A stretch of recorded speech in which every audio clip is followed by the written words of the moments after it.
Good garbage is one that's been separated, keeping the good stuff and recycling the good stuff, and landfill in the bad garbage.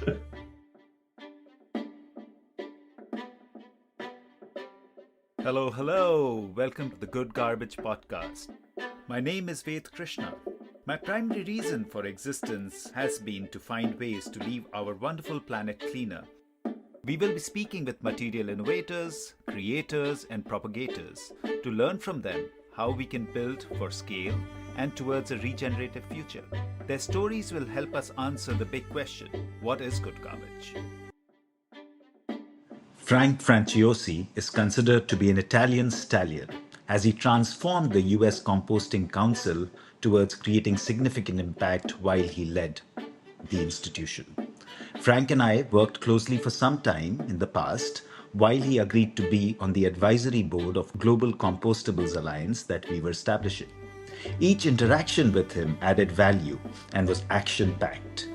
He was on my initial list of guests when I began Good Garbage, but it was tough to align while he was actively involved with USCC. We caught hold of him as soon as he hung up his boots. Frank knows the industry, ecology, and the policy landscape in depth, and this became an extremely educational conversation for me, not just on the subjects above, but also on organizational transformation. I am sure you will learn through this as much as I did. Listen and enjoy. Hello. Today we have somebody I've been wanting to get on the show for maybe 2 years now, but he's been a very busy man. Frank Franciosi, who is the former executive director of US Composting Council. More than that, Frank, what I heard through our research is that you're also called the Italian Stallion, That's who true. actually transformed the US Composting Council. So thank you so much for taking the time and being on the show. You're welcome. It's great to be on, and look forward to getting some good questions, and hopefully I'll have the right answers for you. Superb. So let's start right at the Italian Stallion. Talk to us about growing up and the influences that you had. I kind of got that nickname from Wayne King, only I had joined the council, back in the 90s and ran for the board and was actually served on the board for about 9 years at different levels, from treasurer all the way up to president. And there was a lot of changes going on at the time. The council was really just starting out, like with our STA program and things like that. And we really weren't doing hardly any lobbying or any type of stuff like that. So Wayne was a former helicopter pilot in Vietnam. So he was very regimental and wanted to go in and make changes and put in things. So I was kind of his lieutenant as a vice president. And he coined the term Italian Stallion because we kind of went in there and made some major changes and really developed what it is now today. And it's taken about 10 years, over the last 10 years, to get it where it is today. And a lot of it is just structural changes and things as basic as accounting, which I never thought I'd really be into accounting. With a degree with plant and soil science, I was really more involved on the scientific part of composting, but learned it pretty quick and realized how important it was to get our books straight, get funding straight, start going after grants, developing a program, hiring the right people, really, the staff. I give a lot of credit to the staff over the years that we've hired. We put the right people in place and every one of them was always passionate about the industry, which really, I think, helped us move it along, as fast as we possibly could. Yeah, and I noticed that you've been connected to soil, plants, gardening, yard work, literally all your life. So talk to us more about growing up and the influences that, how did that come about? Was it just inborn in you? Did it kind of become like a side job that you kind of got into? What attracted you to this kind of work? I've always liked being outside. I've always liked being in the landscape. interested in plants, interesting how plants grew. My degree is in plant and soil science from West Virginia University, a bachelor's degree. But after I graduated, it was kind of we were in a recession, so it was hard to get jobs. So I took a job in New York City. I did interior plantscaping for hotels and a lot of the offices. We did events and so forth, and learned a lot about that business, and then started a tree business with two of my fellow classmates from high school. That's kind of where at first, like my first experience with composting was looking at the wood chip pile in winter when we dump the wood chips from the back of the truck. This pile is just steaming and it's warm, so it was a great place to have lunch in the wintertime when you were, it was that quick that mass was heating up. So yeah, I've always just liked being outside, always liked being out in the garden and doing plant identification. In college, we did a lot of that. We did soil judging, and really was always fascinated by the organic side, because to me it just seemed like, well, this is nature, and if nature can take care of itself, then we need to figure out ways to where we can really start really promoting the use of organics in agriculture and at the home too as well. I've experimented with compost teas on my home garden, which is fascinating. I think there's a lot. I think the analogy is we know a lot more about what's in the ocean and what's in space than we know what's in the soil beneath us. So I just think there's a whole bunch of opportunity to really start pushing more students, and particularly the land grant universities for years just taught, NPK fertilization, apply pesticides, and that's changing because it's definitely not sustainable anymore. So we're seeing a lot more research being done on microbes and microbial activity in the soil, identifying microbes within compost, identifying microbes within the soil, and we're scratching the surface. But it is a whole universe in itself, as you know. The billions and billions of microorganisms, 1 teaspoon of soil it's phenomenal. Let's dig a little more about that, because we hear this and we've been hearing this idea of NPK being harmful, and all the challenges that come with it. Early on, maybe 15, 20 years back, I read Fukuoka's work, and all the great work that happened even in US with that kind of thought process. Then I personally did a permaculture design program, understood that. But what I find is that whenever we go to large scale farming, it always goes back to, this chemical based work. Yeah. And, people just say productivity is important, and we are, of course, causing a lot of harm. So I wanted to understand more from you on both sides. What is the real harm that we cause to our own health by using so many fertilizers, chemical fertilizers? And of course, you being so close to the soil, what are the damages that you've really seen that we create for soil itself? Well, I think, the monoculture cultures that we grow here in the U.S., a lot of it has to do with the markets and demand, like corn, the big crops that are out there that are planted. So I think the farmer gets told, by either an extension agent or the fertilizer rep or the manufacturer or the soil scientist, here's your soil test results. You need more nitrogen, you need more phosphorus. So I think they're just looking at it from that standpoint. They're not looking at, and they're also looking at yield, obviously, right? They want the best.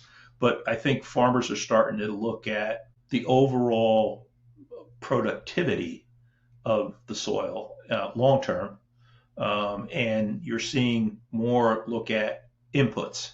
Okay, so if I can apply compost to a certain crop, and you're not going to see this, you're going to see it more on specialty crops than you are on the big crops.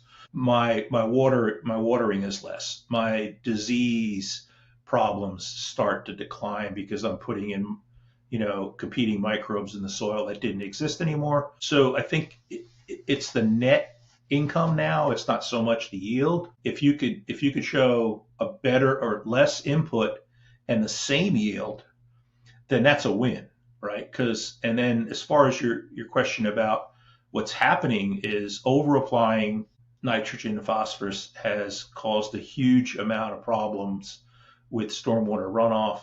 Farmers you have to plant green areas and grass strips and filter areas around there, but the runoff is all going in our streams and our rivers and winds up in the ocean. And we have huge algae blooms. You look at Florida, what's happening there with the red algae, and then you look at the other parts that are happening with sediment runoff as well. So, and NPK is doing nothing for the structure of the soil. It's doing nothing for the microbes in the soil. It's not housing the soil, and we're burning off carbon. We're burning off carbon by a couple things. One, over applying nitrogen at continuously over the years, and then tilling. Tilling is probably so you're seeing a lot more no-till. Planting with cover crops, planting directly in cover crops, leaving stubble in field where, the old adage was, and I think farmers they like their tractors. Let's face it, right? They like to till. It's like, hey, I'll put my headphones on and go out and plow the lower 40. It's kind of the American way. When you see the John Deere pictures and all those things over the years, everybody likes to get in their tractor, but you're seeing a lot more precision agriculture now. We really are just starting to do more research on those inputs. This past year, we got a USDA grant. It's a 5-year grant that the council will be working on in California, Colorado, and Washington on different crops, specialty crops, looking at carbon sequestration in the soil with application of compost, and also looking at yield as well as looking at the water savings and those kind of things. So I think it's getting back to accounting, right? It's the net. It's not so much the yield in this case. So I would like to see. I don't think you're ever going to see compost because of the cost of applying it, and the availability is the other thing. It's not available in most areas. But you have some states like California that are incentivizing the application by offsetting some of the costs to either transportation or apply it. So I think as they grow and that program grows, and you see more and more farmers using it, then it'll become a staple. It's like anything else. Farmers are very curious if they see something that works on the other side of the fence from a local farm, and they find out that farmer's been applying compost. Guess what? They'll copy it. So I think that it's a slow turn. It's not a fast turn, but we need more research. Really, USDA needs to be funding more research on organics, specifically in agriculture. And I think agriculture, the agricultural market in California obviously is the largest compost market probably in the country for compost use, but we're not seeing it in some of the other areas. You'll see it on small gardens or specialty crops. So the research, I think, has got to be done, and USDA needs to fund that research through the Farm Bill. A lot of that money, people don't realize that the Farm Bill, 85% of the Farm Bill, it goes to food security programs like WIC and stuff like that, and the remaining 15% goes to research. So, and a lot of that research is lobbied by states that have land grant universities. So you're seeing more of that money going there. And so it's really up to the land grant universities to start really, realizing that, we need more research on organics. So just taking that a little further for my own understanding, we hear about this all the time that we are kind of damaging the soil by putting more and more kind of NPK, fertilizers, pesticides as well. And there's this food bowl area in India where my growing up was, and again we heard we are losing the topsoil totally by just continuing to put more and more chemical fertilizers. But I don't see that stopping. I guess it's like a vicious cycle. So you have this damage that happens, and then the chemical companies come up with something else, and that gets added. So there's more sale for them. So do you really feel that there'll be a point at which people will realize that, trying to challenge nature and putting in more inorganics is harmful, or the chemical companies are going to benefit from this damage in soil where you'll add more stuff in order to mitigate Yeah. that damage? How do you see that dynamic working? Well, I mean, there's a book out there. I forgot the title of it, but it's about civilizations that have failed, and a lot of them are failed because of their soil. They couldn't grow the crops that they needed to grow to survive. So that's a scary thing that could happen in different parts of the world for sure. I think some of that the chemical companies certainly sell the bill of goods, and they're pushing yield, and they're looking at it from a strictly a nutrient standpoint. They're not looking at the carbon that's in the soil, the organic matter that's in the soil.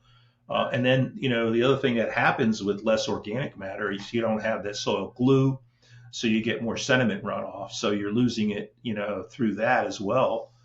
So I just think that it can only benefit by using it. You're not going to hurt your crop by using compost. And all very basic research has been done, in the 1950s and 40s, that said that if you're adding organic matter to the soil, you're holding more nutrients, and you're making those nutrients more available. And then compost in itself, you're not going to get most composts across the world are maybe if you look at it from an NPK standpoint, it's like a 1.5, right? So farmers are like, well, I need 12 pounds of nitrogen. How many tons of compost I have to apply to do that? Let's not look at it that way. Let's look at it okay, you're adding carbon, you're adding organic matter that's going to hold the nutrients better in the soil. And then, nitrification, not all that nitrogen is plant available right away. Same thing with the phosphorus and the potassium. It's more of a slow release fertilizer. So you do get a residual value from applying it, not just, well, the first year you probably get the most, but you do get a residual value of, they say, 5%, over several years. So if you're reapplying every year or even every other year, you're still benefiting by doing that. So I think those are the things that they're not looking at. They're not looking at those. Those are important things to look at that they're not really considering. I would hope that chemical companies start realizing that, yeah, it is a good idea to start incorporating more carbon into your soil, and that USDA just passed through NRCS a carbon recommendation on using both compost and biochar, as well as carbon amendment 336, I believe the number is. So it would be nice to see the local NRCS fund the applications, and that's what that 336 is for. But not all the states have adopted that, and it has to go all the way down to the local level, and then the farmer has to prove the benefit. So one of the things that we're working on before I left was at the USCC was a carbon calculator. There are some out there already to figure out like what's the benefit of using that, but also and the research that's being done that I mentioned earlier should also support that as far as water savings and adding carbon to your soil. So that would free up some funding, and kind of like what California does now is they're help funding the application of compost. So farmers start using it and they see the results, and it's getting back to, oh, it works, let's do it. Yeah, what of course I think what we see is the long term versus short term as well. Yeah, You want short term yields, so you yeah, see that okay, yields are going down. And what I've seen, at least traditionally, again, either the farmers were planting a nitrogen fixative kind of product plant, like a lentil in right. between, or what I saw growing up was that in between the two big crops, they would in between plant like a sun hemp, which is a nitrogen fixative, and Right. then turn it over before. So they would just kind of They, plow they it call that over. like green Yeah. manuring. Green Yeah. manuring. Yeah. That's what was the Yeah. traditional thing, but that stopped literally. Yeah. Everybody And just kind of puts that NPK worked, now. right? That It that worked worked. for They should. years, of Yeah. course. Yeah. Yeah. Well, you're going to see a lot of farmers here in the U.S. plowing in soybean because China's not going to buy our soybeans. So I don't want to be political, but just some of the wrong moves that we've made that impact the local farmer. I mean, that's important that these guys they're battling the weather, they're battling losing land to gentrification and housing developments and they're aging out and they're like, are my kids going to continue the family farm? Well, if I could sell it and make more money selling it, I don't want to get up at 4 o'clock in the morning and have to look at this farm. And it's really, to me, it's hardcore America. We grew up with is farming. So yeah, we got to take. If you look at the most productive soils in the U.S., they all have high organic matter. So it's like this is a no-brainer. Like look, if you have poor soil, it's sandy, you need organic matter. If you have clay soil, you want to make it more productive, you need organic matter. So and it's available. But I mean, we have more organic matter through food waste and biosolids and then that we don't know what to do with it's crazy that we incinerate organic matter. That's just absolutely ridiculous. And yeah, we landfill it. Yeah, we get some methane, but we're really not getting the collection that they say we're getting because they don't really start the clock until that cell has been completely covered and is able to be collected. So a lot of methane is going up in the air. So to me, AD with composting on the back end makes sense, or straight composting even makes more sense from an economic standpoint. A lot less capital expenditure to put into a compost facility than it is to put into an AD facility. So you're seeing more and more farms, particularly manure, where you'll see AD, and they're using, also using the digestates back on the field. So yeah, it's getting back to what I said earlier, is like getting back to nature, because nature knows you know, what to do. We're the only living organisms on this planet that create waste and don't recycle it. So to me, and I do think the larger waste management type companies are really grasping and looking at. I see more of their facilities going up. I see them buying more facilities, existing facilities, and they're looking at the the opportunity. It is a more capital expensive operation than putting it in a hole and burying it. But you got to figure nobody wants a landfill in their backyard, right? And the cost of siting a landfill, lining it, and then because now the old landfill's covered, now you have to move another 50 miles outside of that city. The transportation costs go up. So if you could recoup 35% of your waste stream in organics and keep it local and use that to create jobs, and produce a local product that could be used anywhere, whether it be on ornamental landscapes or any type of growing of food. It just makes a lot of sense, and the carbon footprint of transportation is huge. If you look at New York City and what they do now, thank God they're starting to compost now. They're also doing a lot of AD, but they bale their waste, put it on barges, and then take it to a train station and then export it to another state. What's the carbon footprint of that, right? What's the cost of that when you can take it and handle it locally? And when I mean locally with New York City, obviously it's within a 100-mile radius, but that's, it's better than shipping it, 400 miles. Pardon my ignorance, but what does AD stand for?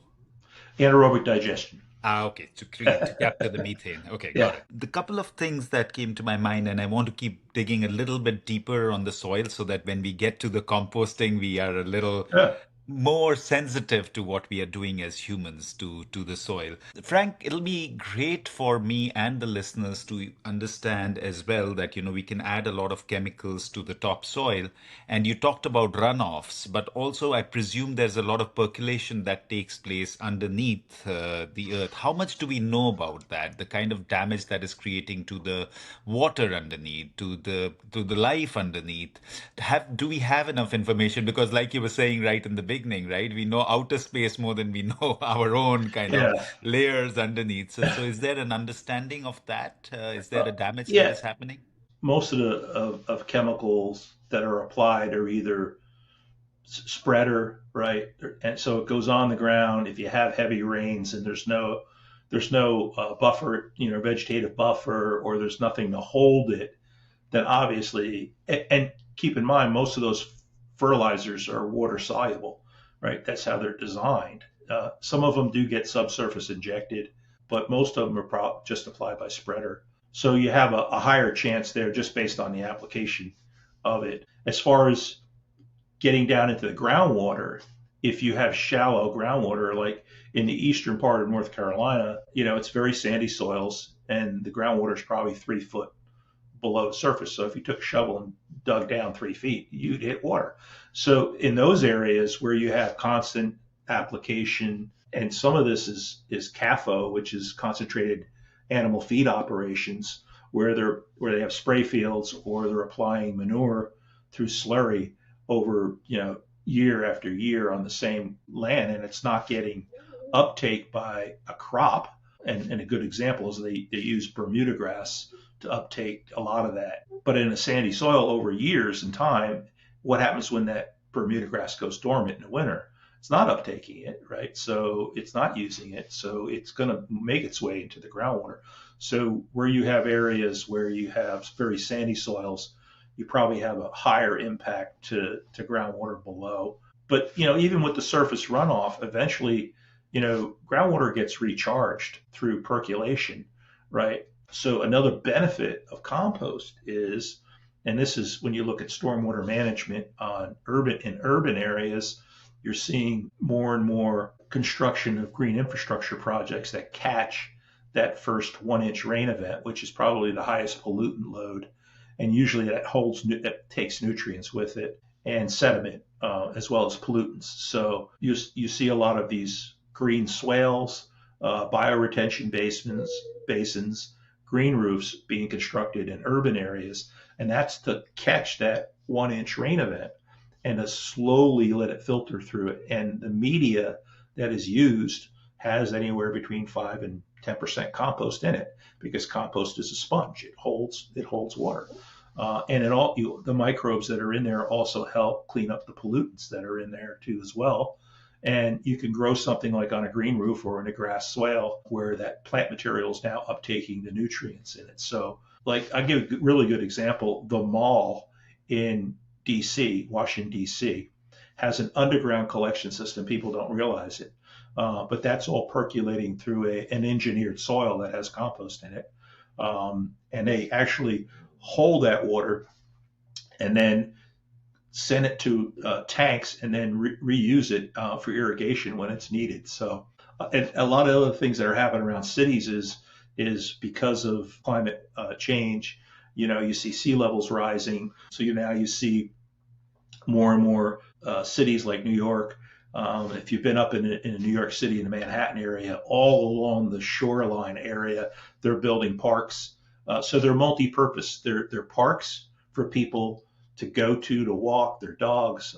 They attract wildlife, but they're dual purpose. They also help control the stormwater runoff going into the river. The other thing you got to consider is a lot of these municipalities, Philadelphia, Atlanta, New York, where you have a really heavy storm rain event, and we get more frequent heavy storm rain events now because of climate change, right? We get the hurricanes are more frequent. You look at this year, all the flooding that we had in Texas and Missouri and all, we're getting like 10 it's been a year anniversary of Helene in North Carolina. They got 20 inches of rain in 10 hours. So if the soil can't absorb that, right, but where you have combined sewer flow in those cities I mentioned, the stormwater is combined with the wastewater. That goes to a treatment plant. When that treatment plant cannot process it, guess what? They let it go. And it goes directly into the river. So that's what's causing all the downstream effect of algae blooms and stuff that's going on.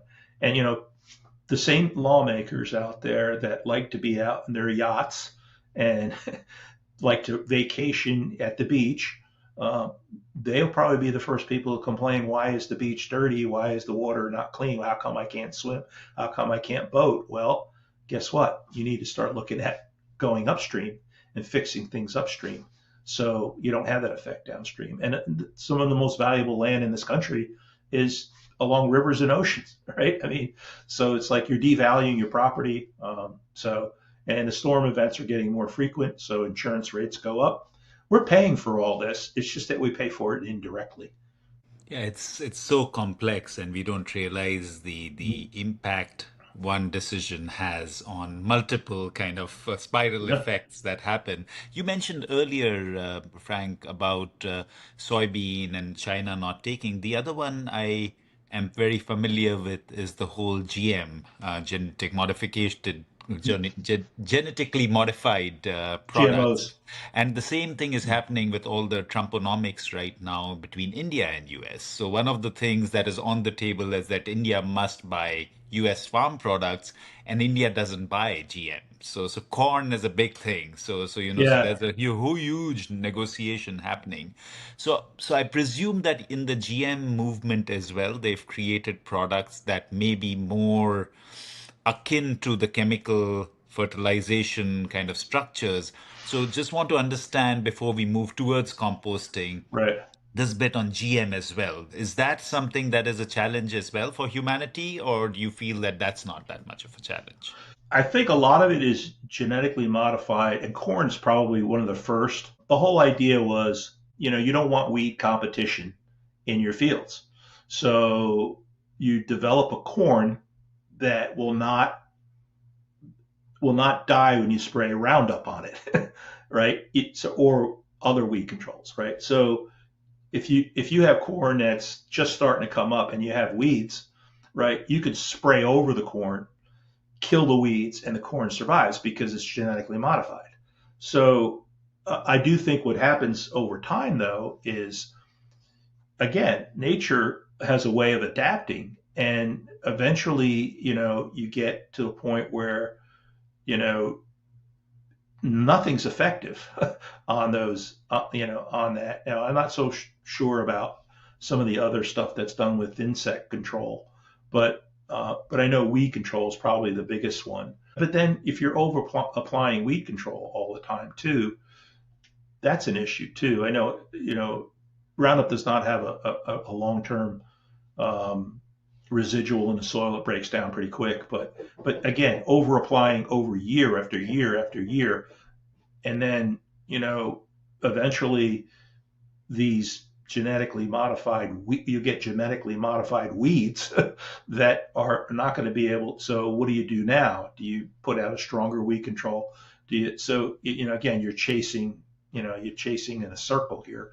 So to me, it would be better to look at something that's going to be a little more natural in nature. But at the same time, a lot of these companies have divested themselves from the chemical business. You don't see as much in the U.S. They've kind of broken off. Dow, DuPont has broken off. A lot of these have broken off into smaller companies, and they're actually looking at more GMO stuff, and also developing seed that's coded to help that with microbials that'll help generate quicker, that'll have that nitrogen fixing bacteria built into it. So there's a positive side of that as well. But I don't think you don't hear about that as much because you hear a lot of the anti-GMO stuff going on all over the place. Anytime you're messing with something like that, I just don't think it's, eventually catches up to you. Yeah, nature has its own Yeah. balance. And just a little anecdote: we lived on a mango orchard in India, and as soon as we moved there, we decided that we can't have chemicals there, and we went organic. We used a lot of organic kind of manure, but there were trees that started dying. And what we were told ultimately is that there are certain pests. There was like a hole borer that would come in and dry out the trunk, and ultimately I had to kind of give in and say that okay, use some pesticides, because you don't Right. want these 40-year-old trees dying every day. So that's Yeah. the other challenge, right? We make the crops so dependent on Yeah. being able to protect. And I guess when you're stopping something, you're not just getting the good side, like, or good side as in Yeah. the pests both which help and harm. The harmful pests come back too, and maybe come back with more fury or something, like you were saying. Yeah. There It's is a true. natural Yeah. adaptation that happens. And so it's so tough to move back as well. With all good intent, I had to give in. I had to say that, okay, guys, go ahead. Yeah. I don't want the trees to die, so use what you will, and we'll figure it out again. Yeah. There is a lot of work being done on natural competitors. Like the boll weevil, cotton boll weevil wiped out cotton here in the U.S. years ago. They developed a way of introducing sterile males into the population, and it's pretty much eradicated. So there's some natural ways of doing it. Getting back to the soil, adding compost and compost teas, although again, the research is not there yet to be specific, but a lot of that is okay. If you have detrimental organisms in the soils that are causing disease problems, soil-borne disease problems, right? You have natural occurring microbes that are antagonistic or even predatory to those bad bacteria and algae and funguses. So when you introduce those in, you create a more competitive environment for them. And the teas are almost like, it's like a shot of fireball to the because it's a concentrated version of those microbes in a liquid form, and that can be applied foliar or drenched. And so we don't know the mechanism, like the exact mechanism that what happens in there, but a lot of the anecdotal stuff, and that's why you see a lot of organic farmers using it. We're seeing a lot more compost teas actually being used on golf courses now and golf courses are notorious for applying a lot of chemicals. But if they could save one fungicide application, you're talking thousands of dollars. So if they can brew their own compost tea on site there and apply it, it's a lot cheaper, and they're creating a better environment, and they're not putting as much fungicide, and they're saving money. Let's face it, that's what they really want to do. Yeah, there have been so many influences for me over time. We talked about Fukuoka's work, One Straw Revolution. There's another guy in India called Subhash Palekar, and he calls it zero budget natural farming. It's yeah, ZBNF, and it is very interesting. And he studied a lot of things, and this is coming from your compost tea idea. And he created this concoction with basically cow dung, cow pee, some water, some soil, etc., etc. So there's this whole kind of tea, and his Mm-hmm. whole idea is all we really need to do is to be in service of earthworms. Like they'll Oh, do the rest, they'll do the tilling, and they'll do the nitrification of the yeah, soil, etc., etc. If you excite them enough and give them enough to thrive, the rest of the work is being done by natural organisms like the earthworms. So it's been very interesting. It's just that you have to have the time, the patience, the courage to be able to kind of go on with, despite yeah, farming is not a few months result process. It's like a 5-year, 10-year churn. So yeah, you have to really be at it, and that's where I think we falter many times. yeah. And we live in a society that it's instant gratification, right?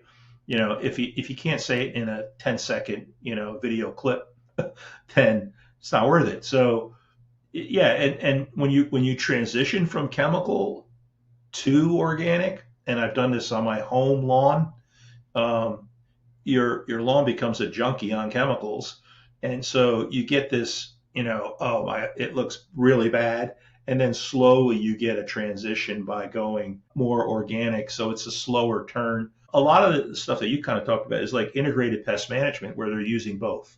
Okay, we don't have anything to take care of that problem, whether it be an insect or a fungicide or a fungus problem or disease. But by doing both, we're trying to slowly make that turn to get more organic. And I could tell you when I first moved to North Carolina, I had clay lawn, and over the years I aerated it and top dressed it with compost. And I went from not having a and O horizon on my topsoil to it going, 2 or 3 inches deep by just continuing to do that every year. And I went from having no earthworms to now I have like earthworms everywhere. Yeah, and that cues us really well to composting. And let's move towards, Sure. this has been fascinating, learning from you about how we are damaging soil and what should we do. And let's move to the US Composting Council and all the work you did. So talk to us more about the journey on getting into the US Composting Council. And I know that you've literally transformed that organization. So talk to us, as much as you can about that journey. The one composting facility that I was managing was closing, so I had the opportunity to. They were looking for a new executive director. I had been on the board for 9 years, so I kind of knew the inner workings of the organization and like the programs and what was going on anyway. And I'd served at the officer level, so I kind of knew that. So that was a big plus for me going into this job where like I had no experience on running a nonprofit, but I had experience in running a business. And just because it says nonprofit doesn't mean you don't run it as a business. So I looked at the books, I looked at kind of where we were bleeding money, what needed to be fixed. And I'll give you a real simple example. Our membership levels were really low. Everybody was renewing at the month they signed up, which was an absolute nightmare because you never really knew how much money, like the cash flow, you didn't know how much money was coming in, how much money was going out. So, well, more money was going out than was coming in, let's put it that way. So just reorganizing the way we did our invoicing, our billing, we agreed on. We kind of dug in and figured out that most people were renewing between June and July. So we said, okay, well, we'll just change the renewal date to July 1. So we changed our fiscal year to July 1 to June 30th. So we knew how much money was coming in, and we knew how much we could budget and spend. So that balanced the budget for a couple of years, and then concentrated on putting money in programs like the STA program, getting that into a database. Now it's tracked electronically for the first time. It used to be just tracked by the labs, and the labs had the data. Now the USCC will have the data, and we'll be able to aggregate that data and look at all the composts across the country and what their pH is, what their feedstock is, what it was made up of, what method they used to compost, whether it was aerated static pile or Durham windrow or in vessel, and looking at all the test parameters. There's about 10 test parameters that we test for in the STA program. So that's valuable information.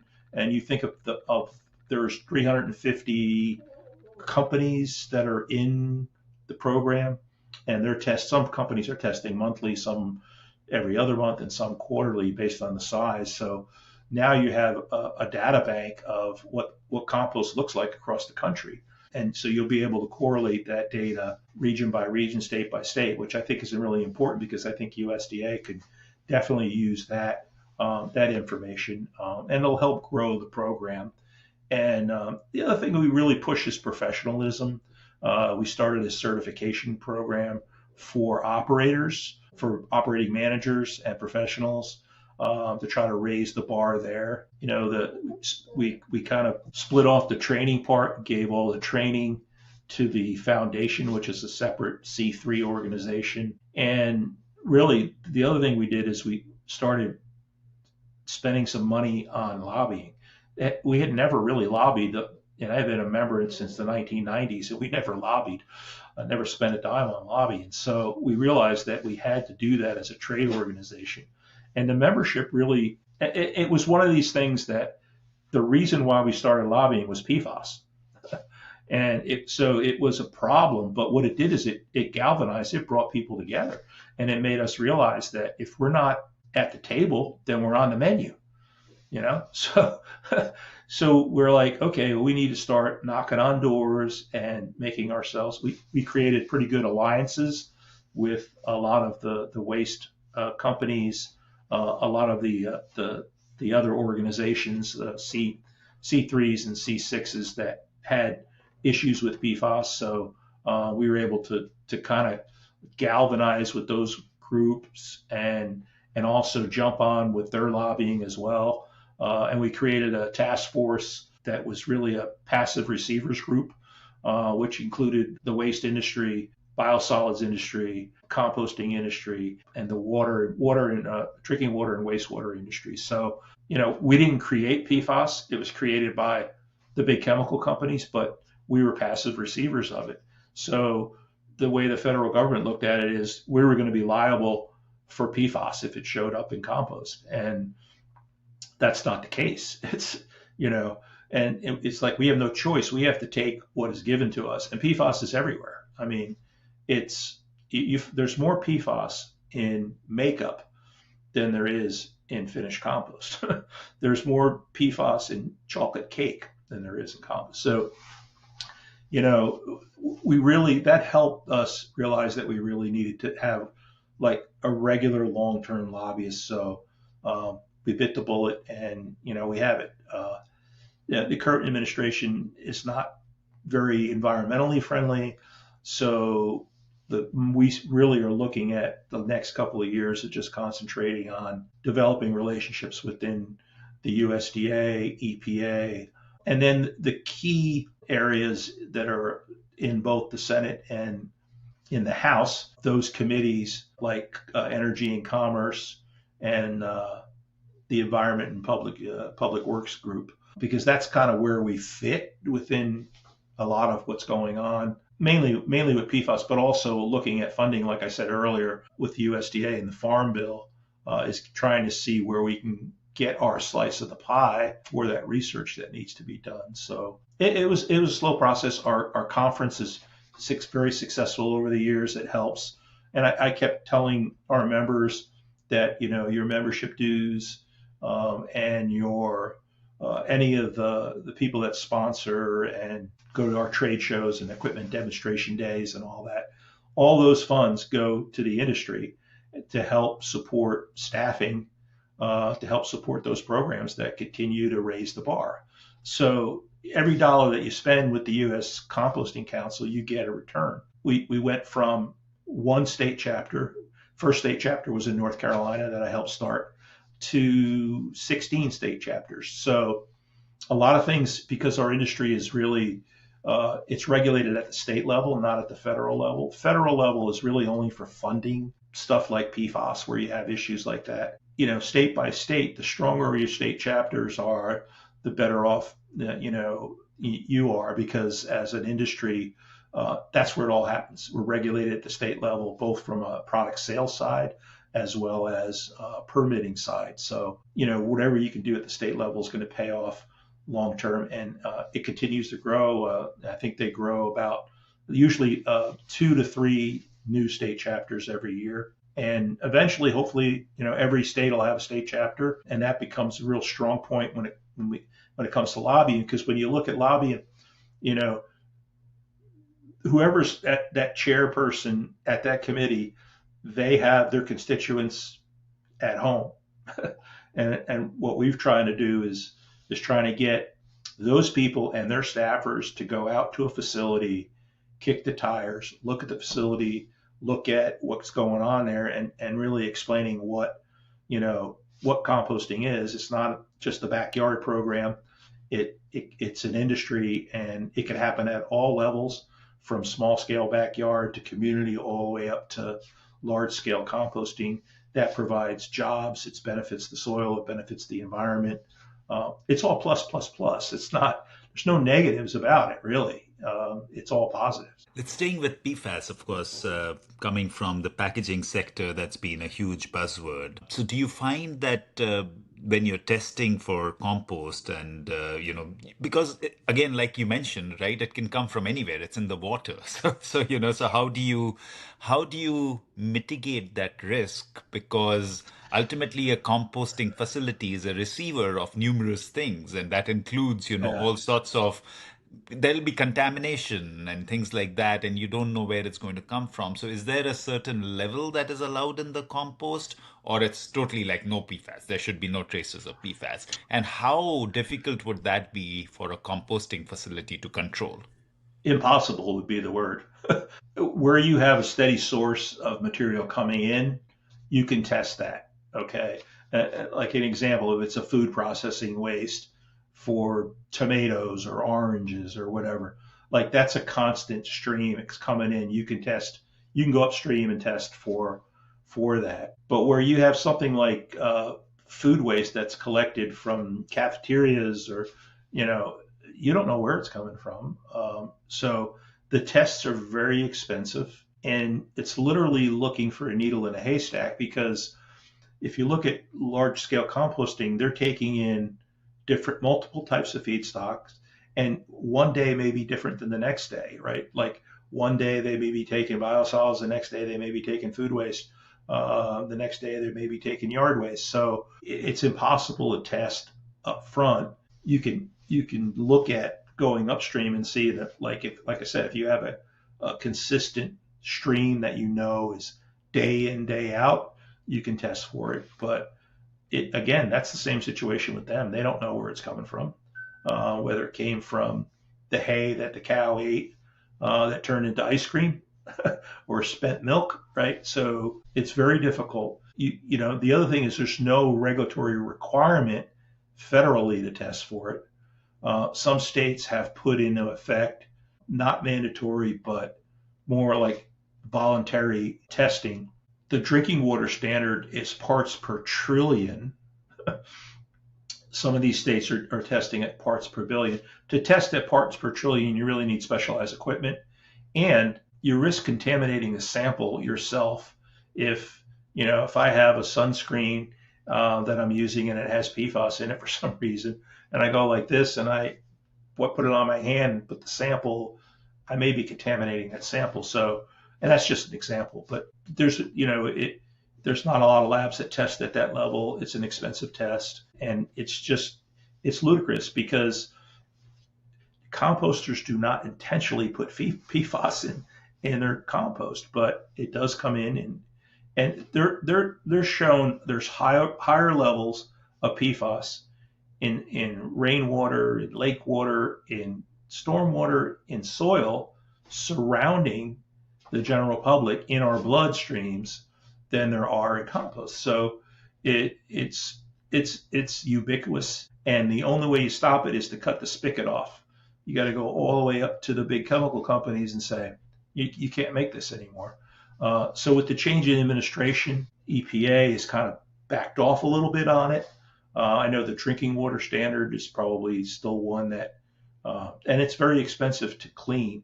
You can clean PFAS in a liquid, but in a solid, it's pretty near impossible to clean it. So, got to stop it at source. Yeah, and that's always so much better to not put something rather than Yeah, putting something yeah, and then trying yeah. to remove it. The other very interesting experience we personally had as well, and we were very impressed, and you mentioned it in passing, was the CMA certification. We just thought Mhm. it was so great because it was testing in actual conditions compared to just lab. Right. And so, talk to us a little more. And of course, we have to switch to packaging because that's the meat and potatoes Yeah. of this show. But talk to us. Let's pivot that way. Coming from the certification bit, how did that evolve? And of course, there is a certain amount of income that can be generated, but for us going through it, it felt like we were in a place where there was a more puritanical bent of what it would do to the soil rather than just give a certificate based on a certain lab test. So what was the genesis and the thought behind it, and how did that whole thing evolve? Composting Manufacturing Alliance. really started as a spun off of Cedar Grove Composting, where they were taking a lot of compostable packaging and they created their own. They had a list, Cedar Grove approved. They tested different products in their facility, and the ones that worked, they kind of created that, and it got spun off. Some other composters formed the alliance in different parts of the country. They're pretty considerably large composters, and they saw the value of doing it. I mean, the foundation also, the Compost Research and Education Foundation also has a field testing program that they've done. Test results from that are publicly available. Composting itself has a lot of variables. So every operation is run differently. The methods are different, but also not just the method, but the business operation. What's your residence time? What's your moisture content? What's your starting CN ratio? When do you get finished product? So these are all business decisions that a composter has to make, right? So not every product is going to work great. And I'll give an example. Probably the one that's the most famous one is compostable cutlery, right? You need to have some good wet conditions that maybe have some agitation, that these are not going to break down first pass, maybe second pass. They're thicker, whereas a bio bag, compostable bag is going to pretty much break down pretty quick because it's thinner. It's going to break down. The microbes are going to be able to get to it. When you look at composting in general, you have a lot of carbon, and the way carbon is broken down, you see a film of bacteria around a large piece of wood. Well, they're able to break down a smaller piece of wood than they are a larger piece of wood, obviously. So I think the genesis was, to try to at least separate it by method and say, this product breaks down in an aerated static pile facility in so many days. The test results that the foundation's doing, those are pretty interesting numbers, that they're finding out that fiber material in some cases doesn't break down as quick as a bioplastic. Again, it's the thickness, it's the method. If you have less than 40% moisture, it's not going to break down as fast. From a composter standpoint, the biggest issue is the lookalikes that come in with compostable products, and determining, there's no national labeling and identification for those products, and then there's no penalty for the companies that make lookalike products. So to me, one solution to the industry, the compostable products manufacturing industry, is to, try to get a national labeling identification law passed, because you have 3 states, probably going on 4 states now, that have their own legislation in place. So take the best of the best and try to get a national. But also, I think the lookalikes have to be penalized, and where you have that situation, it's got to be a pretty hefty fine. So I do think that what CMA has done is they've taken it to another level, and knowing that I always used to tell composters, because they would ask me, should I take compostable products, yes or no? I said, well, that's entirely up to you. How you manage your facility, what temperature you're running at, what moisture levels you're running. I said that the best thing to do is to test it yourself. If it works, then you put it on your own list as approved, or you sell the compostable product directly to them. As if you're in a turnkey situation, some composters will do the collection, the sorting, the composting, and the finished product sales. So if you do that whole thing, then you have better control over contamination and what goes in there, and you could police it a little better. But I think those are the biggest issues. I think most of the stuff will break down in the right conditions. It's just a matter of what else is coming in with that. Look, I saw the other day, I was at the grocery store. I saw first of all, I don't know why people put bananas in a green plastic bag when a banana has a perfect packaging, right? But so, people are putting bananas in that green plastic bag, and some people probably think, oh, it's green, so it's compostable, right? No, it's not, and you don't even need it. So I think what they've done is good. A lot more research needs to be done on it, but also legislation, I think, is the answer in a lot of cases, and being more selective on what composters will take and that's their prerogative, right? I mean, whether they want to take it or not. But if they do take it, this whole EPR legislation, extended producer responsibility, some states will say, oh, well, we're gonna tax compostable products. Well, there's nothing in the language that says that money is going to go to composting facilities. So it's like, I mean, EPR could possibly be one of the solutions to help either the contamination issue, or maybe giving composters more funding for sorting lines. And I mean, there's things that can be done, but it has to be written. I think a composter should be represented on all those EPR boards, because they're the ones that are taking the material, so they're going to be the ones experiencing real world situations. That's interesting. I did not think about EPR and composting, but Right. I want to take a step back. We would like to take a minute to thank our sponsors. Good Garbage is sponsored by Packer, a family of brands that produces compostable packaging and works to implement regenerative solutions.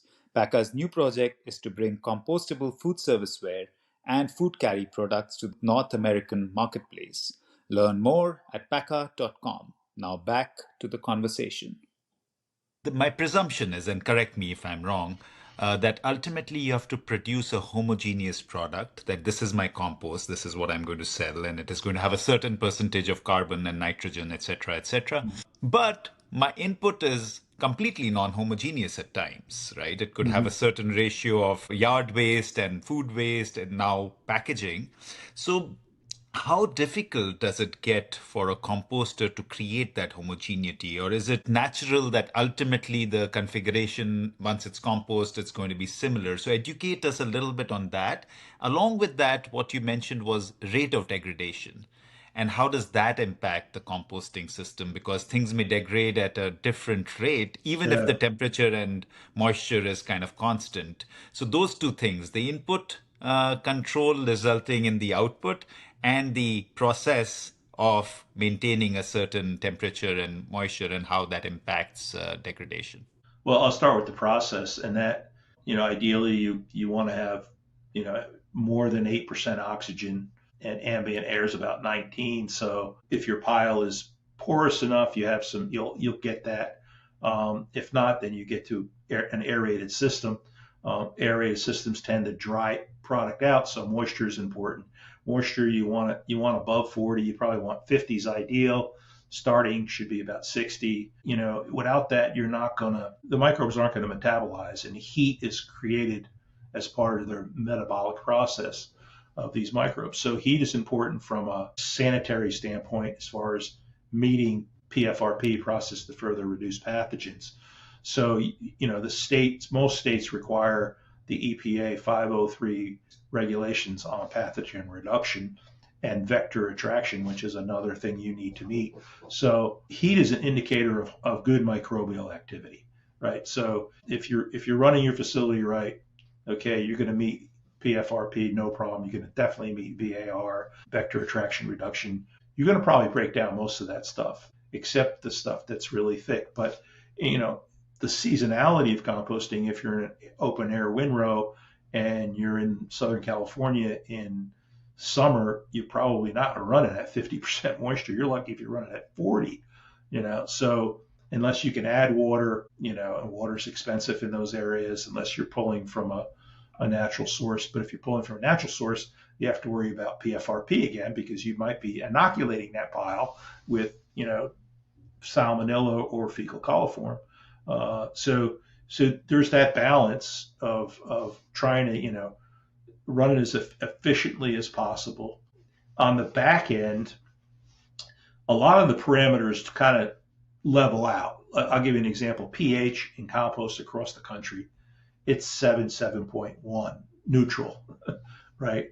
So even if you start out with, orange rinds, you're going to probably wind up with That's just the the nature of it. NPK will depend on your sources of feedstock coming in.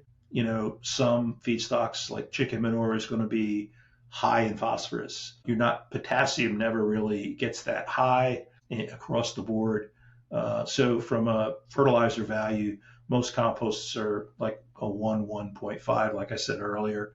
Like a biosolids or a heavy manure compost might be higher in nitrogen and maybe even higher in phosphorus because of those reasons. So feedstocks, yeah, how you compost it, if you're reaching those temperatures, and then are you letting it cure enough to where it stabilizes.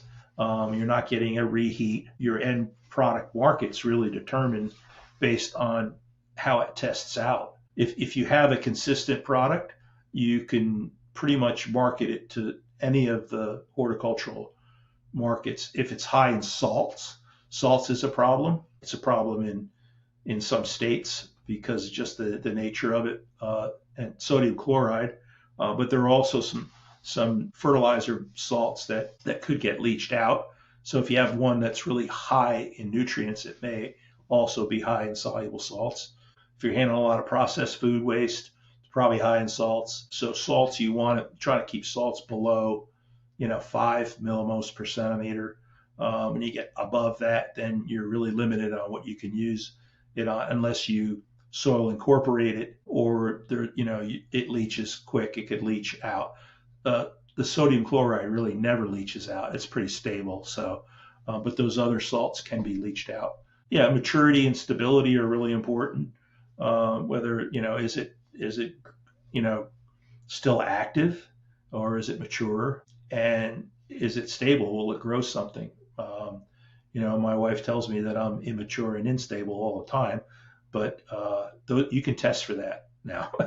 So one of the things that the USCC has is the STA program, which is the SEALA Testing Assurance Program, which really tests for these parameters, and it should be part of your quality control. If you're going to market your finished product to various markets, you need, just like, we look at composting as a manufacturing process. You're making a product, so you want to have quality control and quality assurance standards built in to the process, and a lot of that is data collection through required data collection because the state says, I want to see your time and temperature measurements. And then I want to see your finished product. I want to see, are there any heavy metals in it? Those will come from upstream sources. So pre-testing your feedstocks before you accept them is mandatory. In fact, a lot of states require that you run an analysis, a pretty deep chemical analysis on what's coming in on that specific feedstock, because that can raise I'll give you an example, hog manure, or even hog manure is high in copper and zinc. Well, why? Because they feed hogs copper and zinc to speed up their metabolism, and for health reasons. But it's in the feed, and they've done studies where they've been able to cut that in half and still see no health effects, but it's in the manure. So it's higher than the EPA 503 levels, a lot of that manure, because of that. And so what do you do with that? You have to landfill it. I think my wife would agree with you for me for immature and unstable for sure. Yeah. So, so, so, so I think many wives may agree that we are immature and unstable. Now, coming to packaging, Frank. So of Mhm. course, it's a challenge for the composter to accept packaging, and especially like you said, there is a lot of packaging which is in guise of compostable packaging. So that's a challenge. So how do you see that progression happening? Because of course, as a team and as people deeply wedded to the idea of altering packaging to make it more nature aligned or compostable, Yeah. is a mission that we are on. But it's like a chain, right? So if you create a lot of compostable packaging and it doesn't become compost, then what good is that if it's going to again become Right. methane on a landfill? And then of course, that connects to the land use that we talked about a lot, that in the end, if you create a great compost and there's not enough of a market, that's a challenge too. But yeah, it's now coming to the first bit of it. How do you see progression so that packaging can become part of people in the composting business wanting it? I think it gets back to what I said earlier, trying to get rid of the lookalikes. The best thing is those products should be tested at that facility, right? Because then they work. So setting up, trials where, the agreement with the composter has with the feedstock supplier, you could write into that agreement, I'm only going to take, these specific products and list them, literally list those products out. Some composters take just the fiber-based products, and one of the reasons for that is not a lot of lookalikes. Fiber tends to turn brown. Eventually, it will break down, and it doesn't pop up as a eyesore in the finished product. And then some areas are just strictly going with fiber-based products. The legislation, identification, labeling identification is important. Maybe the composter gets more paid more per ton to take those materials. Compostable products are light, so it's not making that much of a difference on a tonnage basis, but the sorting is expensive. And if you could stop it upstream, I think education is the other thing. I think that the compostable products companies could spend some more of their dollars on educating the general public. Where you have successful operations is really where you have what I call turnkey. You have eyes on that waste, and a good example would be at a school, right? You're at a school, they're using compostable products. There's a monitor kid standing there by the trash and saying, your tray goes here, your compostable cup goes here, and so sorting and separating so that you're getting a cleaner stream going upstream with that, educating the public on what compostable products are and why they're important. They need to bring in feedstock. They need to bring in food waste. So, I've seen companies with compostable cell phone cases, compostable underwear. It's like, it should be food service related, where you have kind of enclosed venues, like sporting events and stuff like that. That makes a lot of sense because it's, they're not going to have a kitchen to wash dishes. But the contamination issue is probably the biggest issue, I would say, that has to get tackled, but it's not an easy issue. It's compounded, and it has to happen upstream and downstream. And equipment manufacturers can do a better job at looking at sorting equipment on the front end when it comes to, so those turnkey operations, they educate the producer that's producing the feedstock. They have programs in place. It's constant. It's like, because people change over, right? In food operations, they change over faster than any other area. So you got to have them in multiple languages. You got to keep training. You got to keep inspecting. You got to open that bin up and inspect, open and inspect. And then when it shows up at the facility, it gets dumped, gets inspected there, it gets sorted there. So every time you handle it, it needs to be inspected. And then on the very end product, having to make sure that that end product is clean. There's a lot of screening technology out there.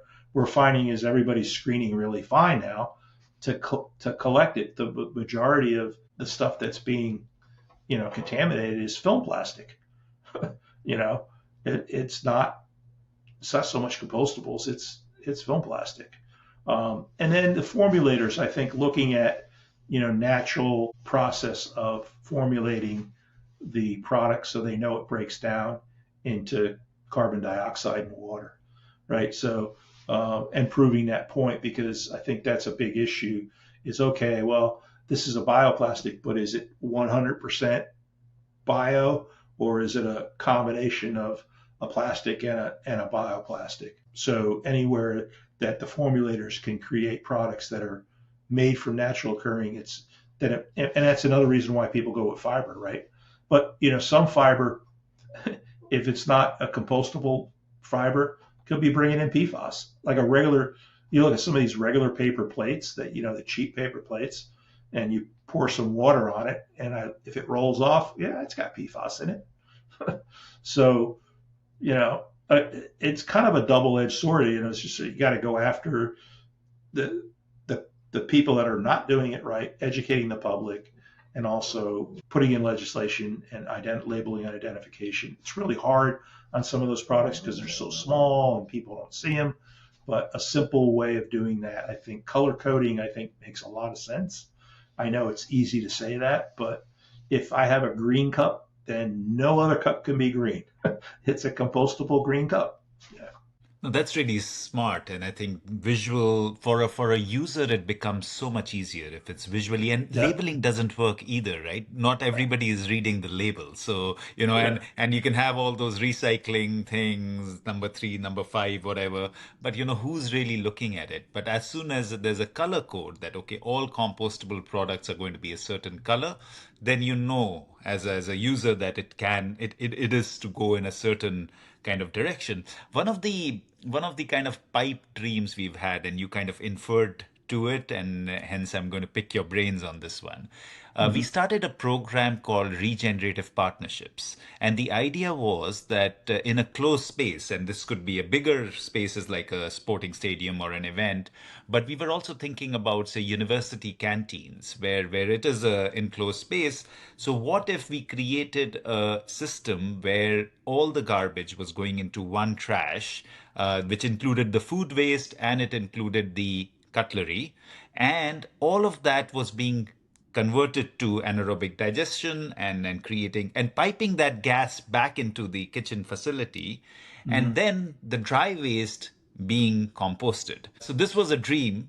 We never managed to take it off the ground. One of the Because we needed to work a lot with the technology suppliers, and one of the early kind of roadblocks that came was actually with the speed of degradation, because even the cellulose fiber based cutlery, exactly what you said, we were adding oil proofing chemical because oil couldn't seep in, and they said that inhibits the breakdown. It really Yeah. slows it down compared to the food. So, Yeah. so what is your advice if we are to create this program of regenerative partnerships? How would you say that we should go about it so that at least the closed areas where there is a garbage collection in a singular space actually creates value for the customer by giving them gas and then compost, even for Mhm. campuses like university campuses? Do you think that's feasible, number one? And number two, if it is, how would you go about it? Yeah, I think it makes sense. Like a cafeteria type thing makes a lot more sense. A lot of these venues, sports venues, you look at football, they're home one week, they're not home the next week. So it's not constant flow. Whereas, well, even in the school system, you have vacations, and you know they're if they're on traditional calendar, they're gone for the summer. So, but like something like a university or a campus where you have that makes sense. I think one of the issues with anaerobic digestion is it can be very finicky. Those microbes, if you put something in there that it could kill all those microbes, and then you're starting from square one to repopulate, and you got to find those microbes.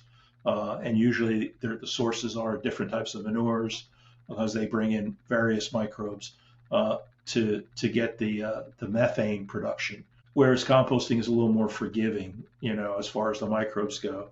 It may take you longer in a composting facility than in an AD facility. I see the benefit with gas, but if you're, you know, these things, like the ideal situation for AD is constant flow. If you look at it like a wastewater treatment plant or even a farm, is they're feeding those animals the same thing every day. Okay, they're excreting the same thing every day, and it's getting scraped and put into a digester, the same thing. So those microbes are happy because they're getting that constant feed. Where you introduce food waste because of it's not homogeneous. If it's paper products, it's really no value to have carbon in AD. You want stuff that's going to have some energy in it, and carbon doesn't have that. So where you want the food waste. So again, I think the education and separation probably is a better way to approach it. I think the benefit on these stadiums, and I know like the Seattle Mariners and some of the other big sporting events through Green Sports Alliance, they tout their zero waste. That's how they tag it. And the former president of that organization, he actually started the one in Seattle, and he said we could not meet the zero waste piece unless we included the organics, because that's where all the weight was. So once they figured that out, and I believe all that stuff is going to Cedar Grove Composting in Seattle, they work with them on, they have compost little bag giveaways. Like, I don't think there's a compost bobblehead yet, but they have all these different things that they're trying to show. To me, it's a huge opportunity for venues to show the general public that this is the way it should be done, right? It could be an educational process on top of it. And then, I think they do a lot of donations to gardens and stuff like that too. So there's that whole community thing that could be used as a benefit, and obviously lower cost than trash removal too. Maybe a little bit more upfront in capital expenditures, but long term, I think you're showing your customers that you're doing the right thing.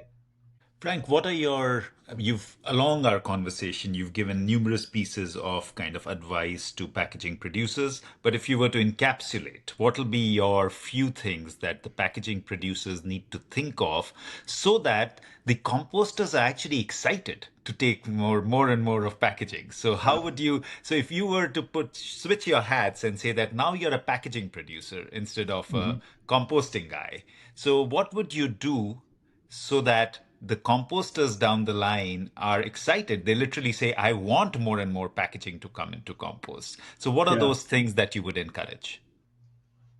Well, I know this has been discussed in the past is, what value added can you add to those products that would improve the finished product, right?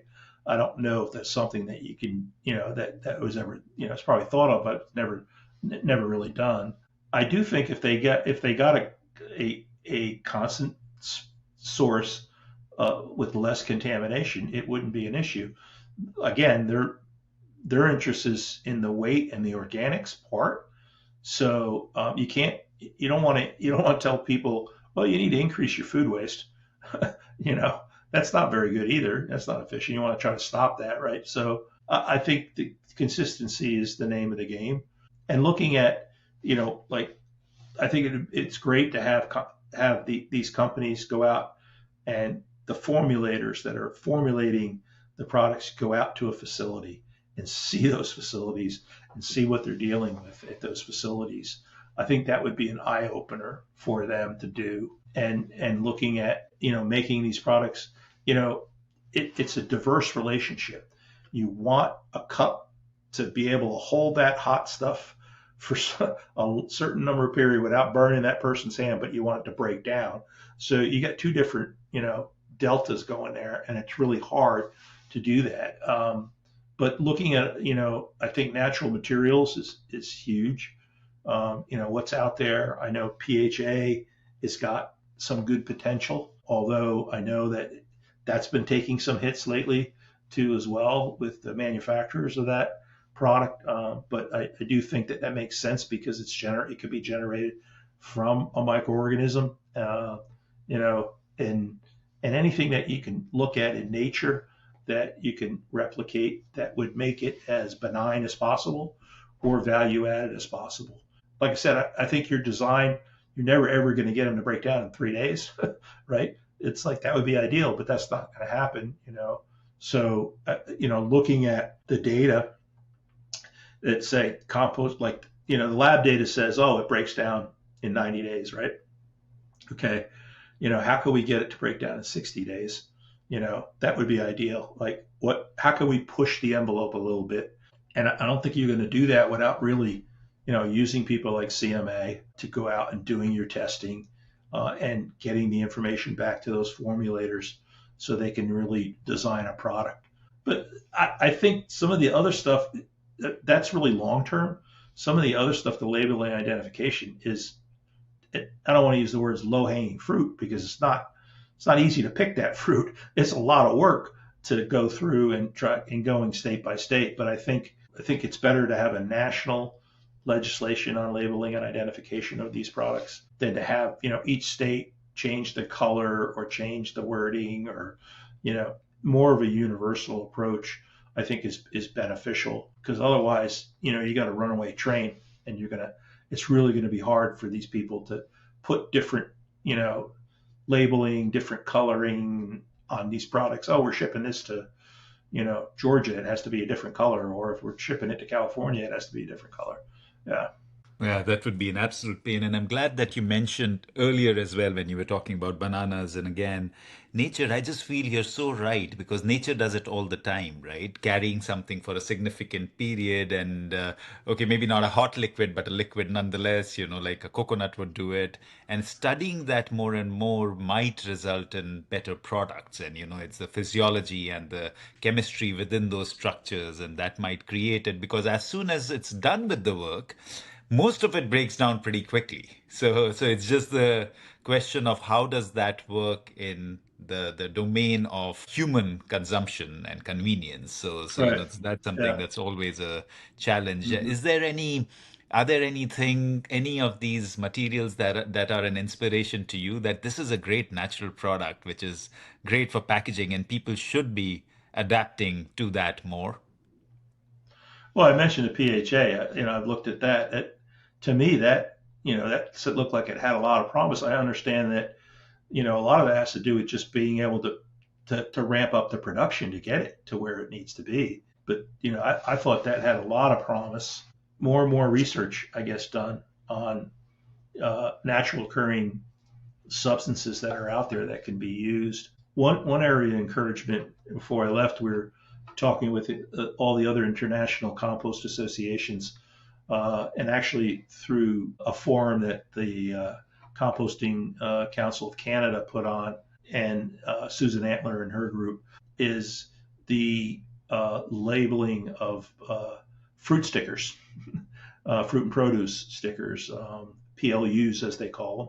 To me, that's a really good starting point, because you have you have bananas, they're not produced in the US, right? They're produced in other countries, but a lot of times they don't get labeled until they show up in the US. But labeling is important for, the price lookup. That's what PLU stands for, right? A lot of acronyms in this session, right? Is, to make those materials break down, compostable glue, compostable ink, and compostable material, right? Whether it be bioplastic or whether it be, a fiber-based product. But I know in Europe, and I believe it's 2026, they're going to be really stringent about this. So we talked with some of these international composting groups. We talked to the label makers, and then we also talked with the produce organizations, those associations, and they're all for it. They're all for coming up with a level playing field, so everybody would be using the same thing, which I think is a step in the right direction.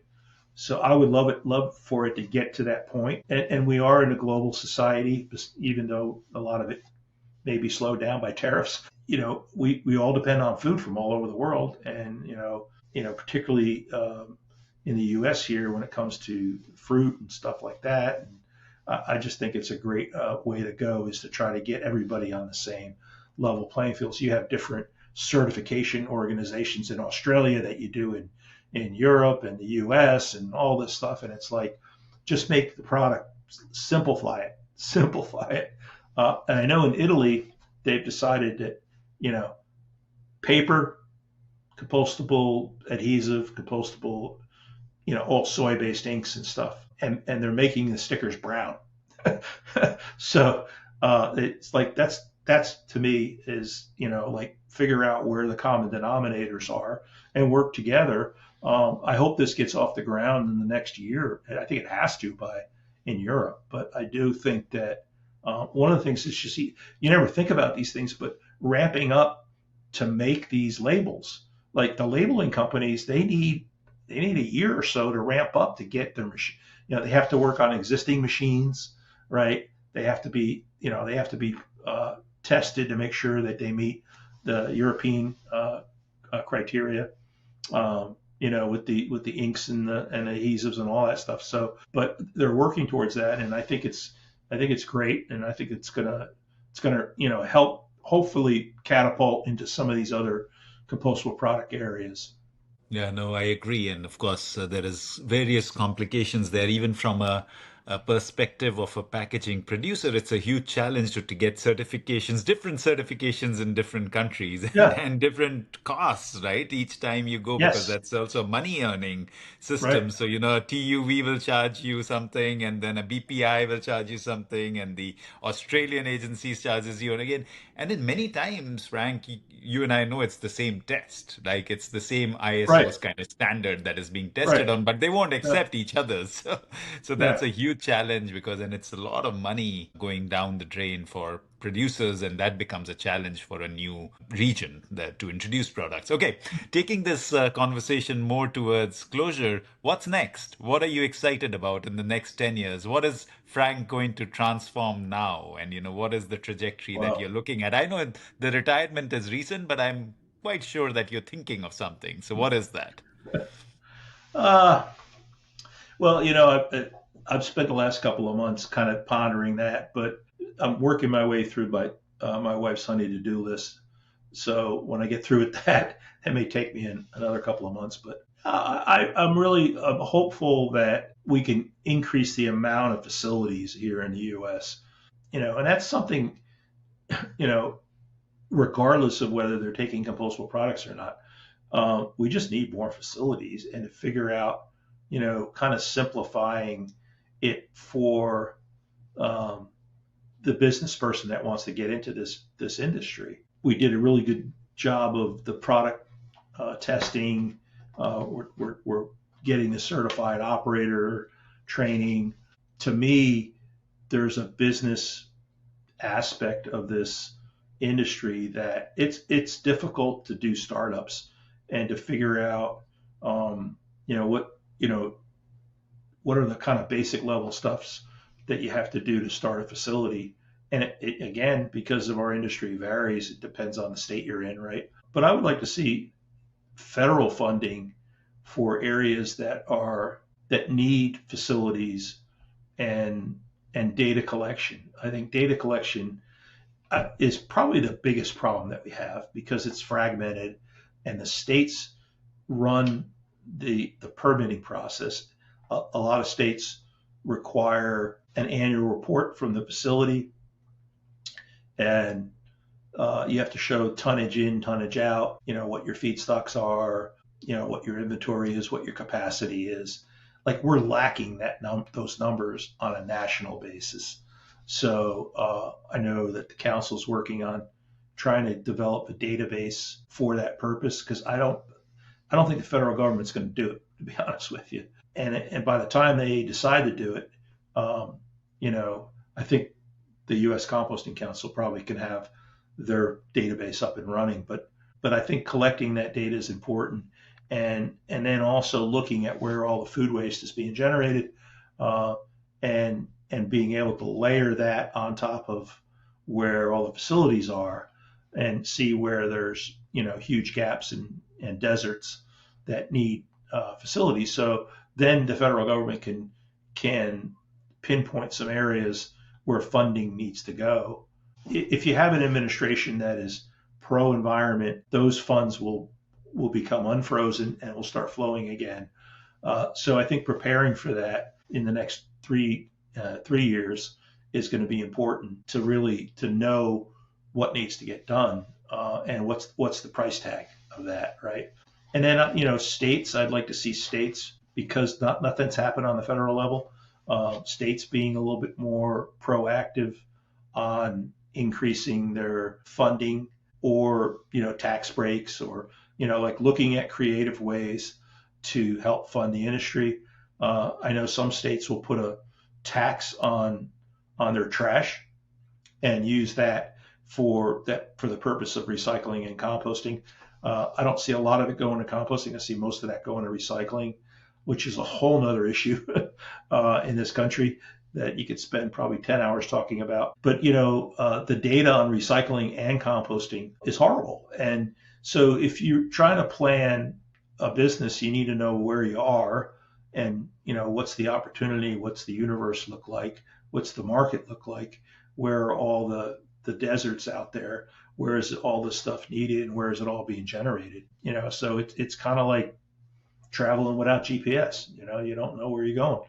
So it's kind of hit or miss. So I think there's a lot of organizations looking at this issue, and they continue to spin wheels because they don't have data. So I would like to see better data collection, and hopefully that leads to better funding sources for the industry. Oh, that's a great direction to take. And yeah, the more we see businesses, you're so right. Like if you cannot measure, it's difficult to kind of control the outcome. So the Yeah, more you have data, yeah. Sorry, go ahead. I mean, every business measures has KPIs, and they measure Yeah, I mean, they don't want to create waste because waste is money, right? So, yeah, if there's a better alternative to it, then it makes really common sense. But that's not happening. The U.S. is fortunate is we've got all this land mass, so we can continue to build landfills, and that's not good garbage; it's bad garbage. yeah, you yeah, know, yeah, um, exactly. so let's figure out better ways to split up that better recycling rates. For years we sent our all our plastic overseas, and it's like why didn't we build plants here to handle that plastic? I know there's some companies out there looking at reformulating plastic, breaking down the chemical components of it. That's exciting. Instead of sending it overseas, it's like you know create those plants here. That makes total sense to me.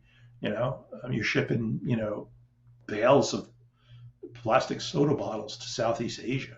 That doesn't make sense to Absolutely. And that cues me perfectly for my final question. What is good garbage to you?